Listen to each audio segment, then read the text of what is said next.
All right. Hey, everybody. Hello. Hello. Hello. Welcome. It is time for a closer look at one of our top picks from the Ultra LMS 4000 point 4 release. This is the December 2025 release here that we're talking about. And yeah, we're going to jump in here. No, this is not our second pick. This is our number one pick. hmm Hmm. Start with I number did one. that. I'll acknowledge. I did number one instead of number two this time. So But it's just to keep you on your toes. Oh, thanks. I appreciate being on my toes.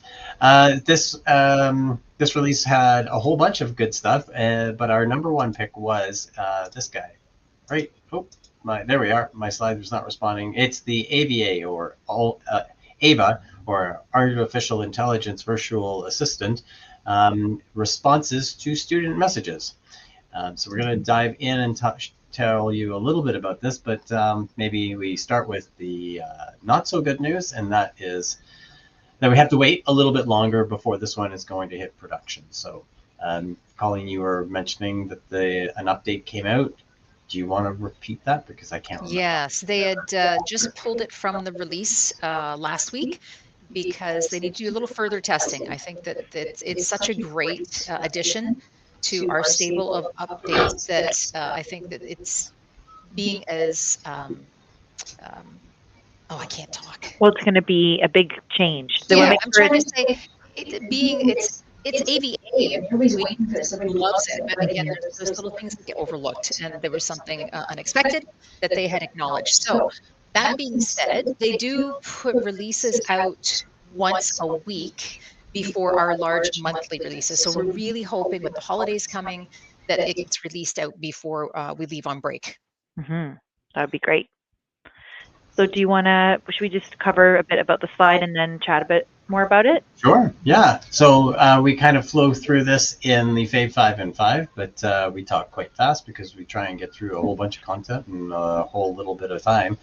The AI virtual assistant, also known as Ava, it now has the capability of responding to common student messages that are sent to the instructors through the messaging tool.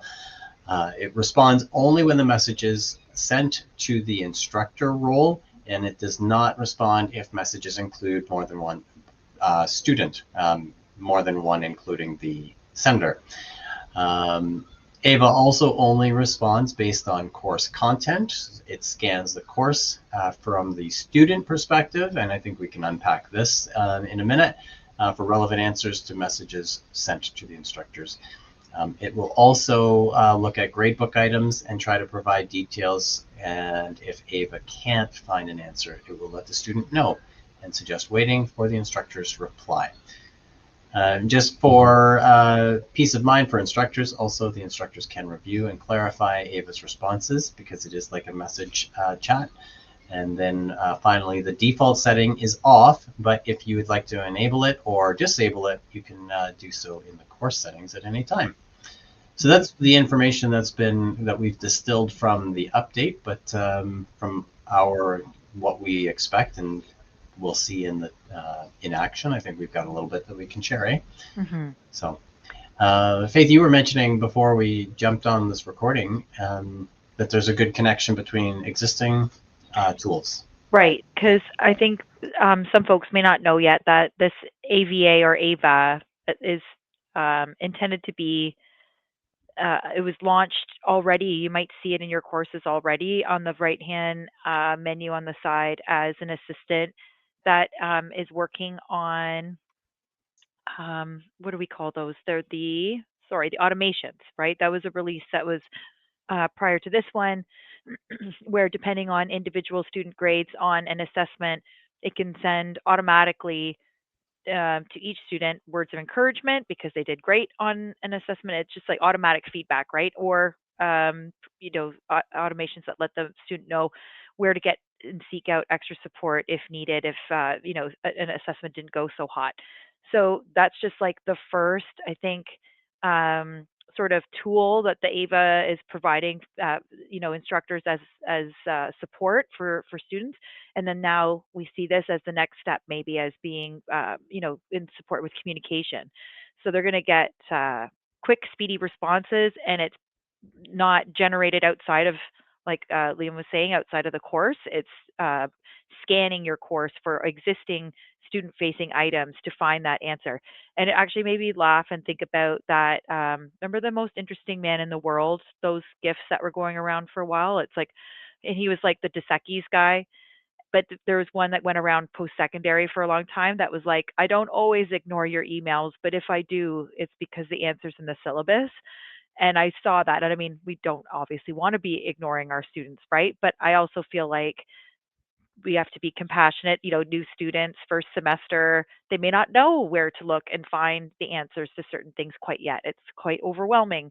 So this tool could be really helpful when anxious new students, I'm just imagining that scenario, are asking a lot of questions, right? So this could be a great way to field some of those right off the hop and have this assistant tool let them know about how much the tests are worth or when to expect, I don't know, the guest speaker that's coming soon that they need to come to class for, whatever it might be. It might cut workload down a little bit for those responses. I'll be curious to see when this rolls out if it lets the student know where Ava accessed that response from, to also like encourage them navigating the course and locating it themselves next time. But we'll see.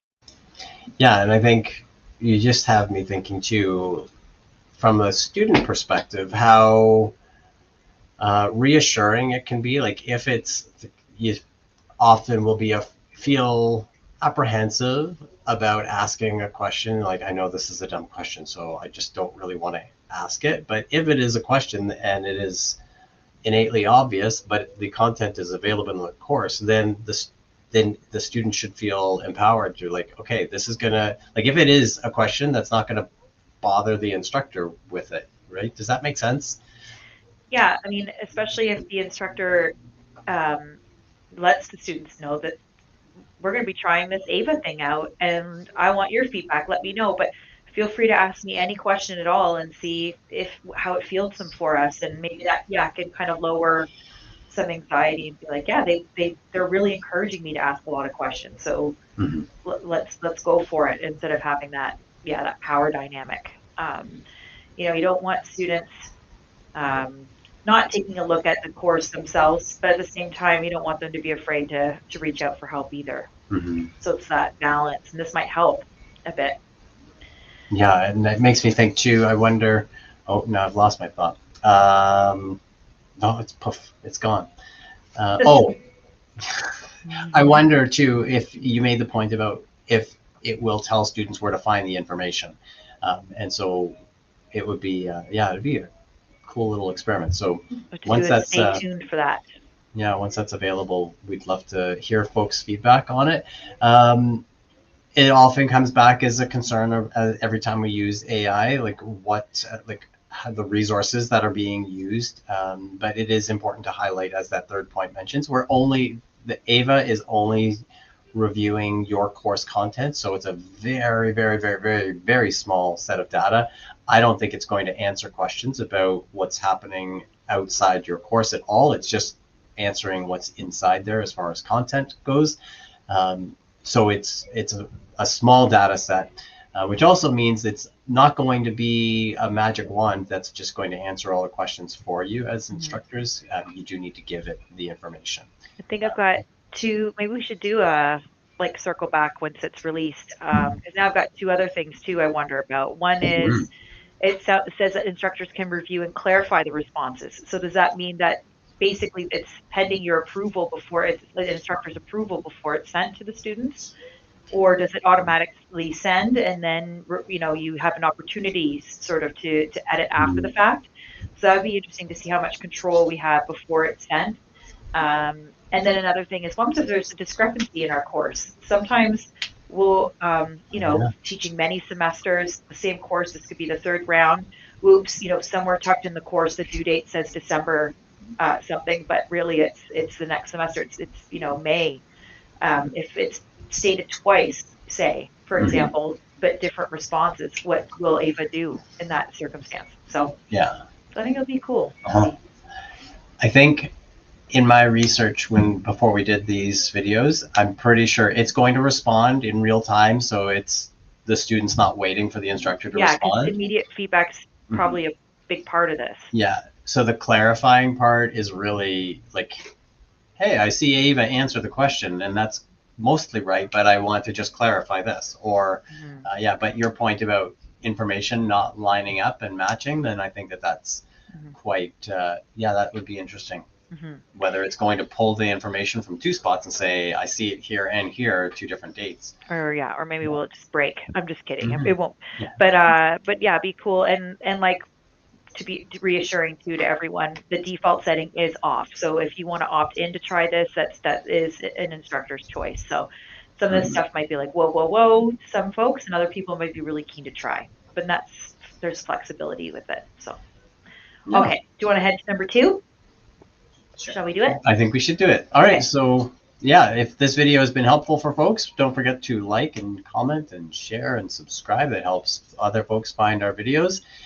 And drop-in sessions. We are hosting those with our awesome colleagues, the Faculty Ed Tech team, on Tuesdays and Fridays at 10:30 a.m. till 11:20 a.m. Yeah. And we can access the link to those in our Blackboard calendars if you want to join us. And that's it for today. Thank you, everybody, for joining us, and we hope to see you next time. Have a great day, everybody.